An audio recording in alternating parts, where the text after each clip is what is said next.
کہ داتا صاحب کا پاکستان، حضرت خواجہ غریب نواز کا پاکستان آج اس سال پہ کھڑا ہے. کبھی یہ IMF سے مانگنے جا رہا ہے، کبھی یہ کسی سے مانگنے جا رہا ہے. وہ IMF سے جو مانگنے جاتے ہو تو کبھی یہاں کے بھی عرض کر دو گنج بخش فیض عالم مظہر کیا کہنے ہیں، خدا تمہیں ہدایت دے، تمہاری عقل پہ پتھر پڑ گئے. یہ حضور نبی علیہ السلام کا فیض ہے، ادھر سے نہیں خزانے ختم ہو گئے. انما انا قاسم اللہ یؤتی، یہ نہیں ختم ہوگا. کہنے والے بھی سلطان الہند ہیں، یہ نہیں کہ زید نے کہہ دیا بکر نے کہہ دیا. دیکھو اسے کہنے والے کون ہیں؟ گنج بخش فیض عالم مظہر نہ کی سارا پیر کام. آپ سے تو یہ کہہ رہے ہیں جناب کہ جی IMF سے کیوں قرضے مانگ رہے ہو، اور خود تمہارے سارے بزرگ مرے ہوئے اور زندہ چندے عوام غریب سے مانگتے ہیں. اس وقت نہیں شرم آتی؟ عام بندے بیمار ہوتے ہیں، ان کو درباروں میں لے کے جاتے ہو، اور درباروں میں بیٹھے ہوئے بیمار ہوتے ہیں تو انہیں آغا خان اور شفا انٹرنیشنل لے کے جاتے ہو. اس وقت لے جایا کرو نا وہاں پہ اور کہا کرو گنج بخش فیض عالم مظہر نور خدا. آج تک سنیا جے کڈے سے آنے دے تو ہنو کہانی پیچھے لایا نے آپ انہوں نے پتہ بھی کیا ہوتا ہے، کچھ بھی نہیں ہوتا.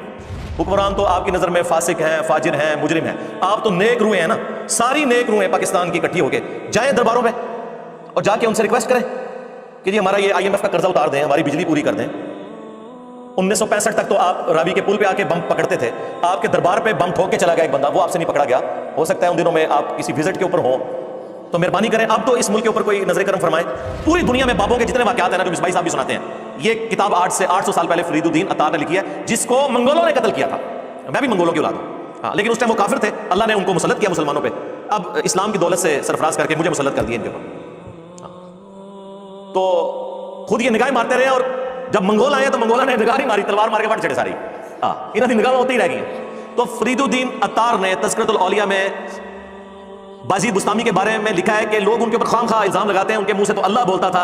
اگر انہوں نے یہ کہہ دیا کہ قیامت کے دن محمد اور تمام نبی میرے جھنڈے کے نیچے ہوں گے تو اسے کیا فرق پڑتا ہے؟ وہ تو اللہ ان کے منہ سے بول رہا تھا. جی سورہ توبہ پڑھے. سب سے کرٹیکل جنگ نبی علیہ السلام کی مبارک زندگی کی غزوہ تبوک، 1.5 لاکھ کی فوج لے کر کیسرے روم عرب کے بارڈر پہ آ گیا، دنیا کی سب سے بڑی سپر پاور. اور نبی علیہ السلام کے پاس صرف 30,000 جانثار صاحب ہیں جن کے پاس سامان بھی پورا نہیں ہے، اور مخالفت میں 1.5 لاکھ کا لشکر.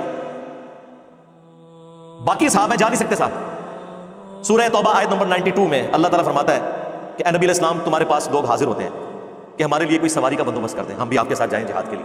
تو تم ان سے فرماتے ہو کہ میں کوئی ایسی چیز نہیں پاتا کہ جس کے ذریعے میں تمہاری مدد کر سکوں، تمہارے لیے سواری اور جانے کا ساز و سامان ارینج کر سکوں.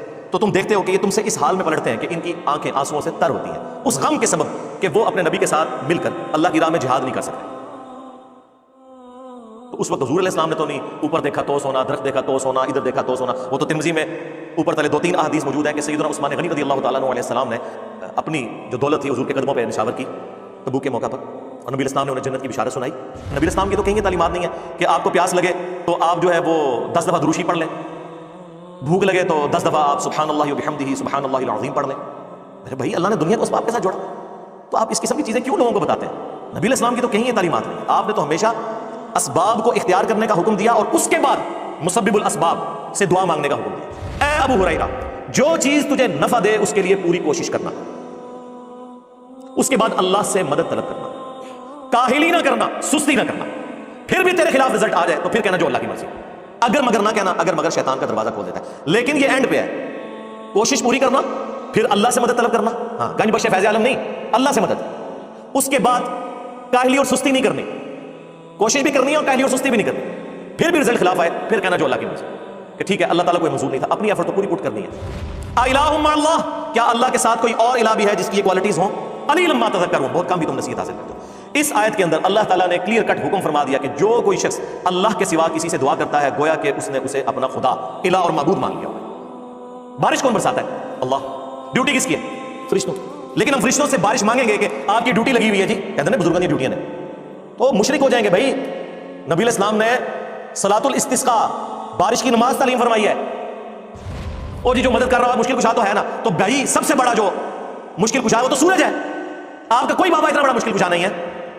دنیا میں موسم سورج کی وجہ سے تبدیل ہوتے ہیں، دنیا میں ہوائیں سورج کی وجہ سے چلتی ہیں، دنیا میں بارشیں سورج کی وجہ سے ہوتی ہیں. سمندروں کا پانی وائبریٹ ہو کر گلیشیئرز کی فارم میں سٹور ہوتا ہے، وہاں سے پگھل کے زمین کے اوپر اور نیچے دریا چلتے ہیں، بارشیں ہوتی ہیں. آپ کی گندم ہر طرح کی جو فصلیں ہیں سورج کی وجہ سے وہ پکتی ہیں. تو کیا ہم کہیں گے المدد یا سورج ذرا آپ بادلوں سے باہر تشریف لے آئیے کہ سردی کا موسم قریب آ رہا ہے، اور بادلوں میں چھپ جائیے کہ گرمی کا موسم قریب آ رہا ہے؟